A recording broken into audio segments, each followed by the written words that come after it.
Even the main menu for this game gives you chills. Just how good was Call of Duty World at War? It comes from a time before COD had a fetish for jetpacks, laser weapons and dabbing, when COD was boots on the ground and not for the faint-hearted. I mean, you can fucking take someone's legs off with a double-barrel shotgun in this game, which is incredibly fun to do, and no, I'm not a psychopath, I just really enjoy turning people's limbs into human mince. Shotguns aren't the only thing that will rearrange your limbs. Bouncing Betties will get that job done pretty well too. Obviously with no exosuits there was a lot of old school sniping going on, which meant people needed protection, and Betty was always there to watch your back, and unfortunately she was also watching your enemies' backs too. As soon as you hear that sound, you know you're fucked. Betty served a purpose though, as it meant you could actually act like a real life World War II sniper. You could go with the classic Springfield with a scope and do some damage with that, or if you're feeling especially bold, you could have a bayonet instead in case anyone wants to start shit up close to you. Taking people out with just the iron sights made you feel like a proper marksman too. World at War was just so exciting to play. Even the guy saying, "Enemy recon play!" made you start taking cover in your own house. The American guy telling you how much ass you kicked was also a nice touch.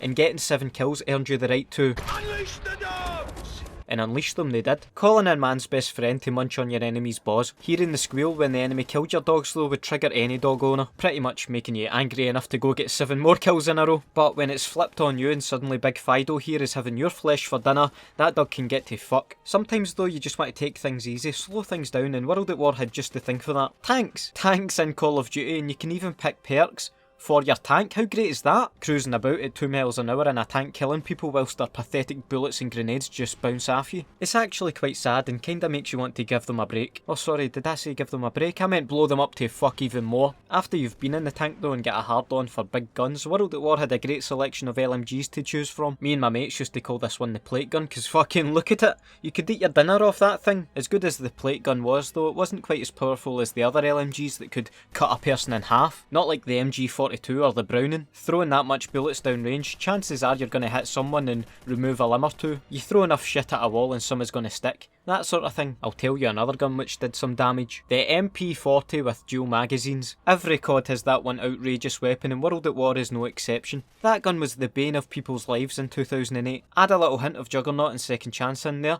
and you have created a cocktail of demise. If fucking Hitler himself had seen gameplay of the MP40 in World at War, he'd think, nah, that's too overpowered, that thing needs patched. Your reward for reaching the max level of 65 in World at War was a perk which was a shit ton of fun to use. The M2 flamethrower. No pyro, no party. If blowing up people's body parts wasn't enough to give you PTSD, this game also let you burn players to death with a fucking flamethrower. It did actually take some skill to use, although when in doubt you could always just spray it side to side like a madman and see what happens. Often while using the flamethrower I found that it made other people want to use it too. Fight fire with fire. Although it turns out that the actual outcome of fighting fire with fire is death for both you and the enemy. Fire kinda always wins. Even though the flamethrower was technically a perk, I just can't get across how many good weapons there are in this game. The rifles are probably the most fun to use in my opinion. The Gewehr, one of my favourite guns in any Call of Duty game, the M1 Garand, the STG, all just amazing. Using these rifles to pick people off in the game mode war, just brilliant memories. That's another thing, this COD has one of the best game modes of all time, but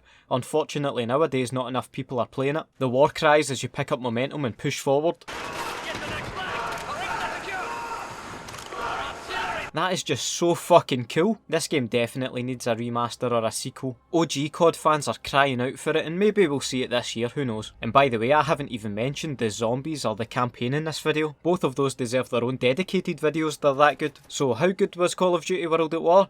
I'm gonna say very fucking good. Let me know what you thought of this game and what was your favourite part about it. Also let me know what else you'd like to see me make a video on in the future. A wee like too for this great game would be very much appreciated as well. Have a nice day and I'll see you in the next video. Bye.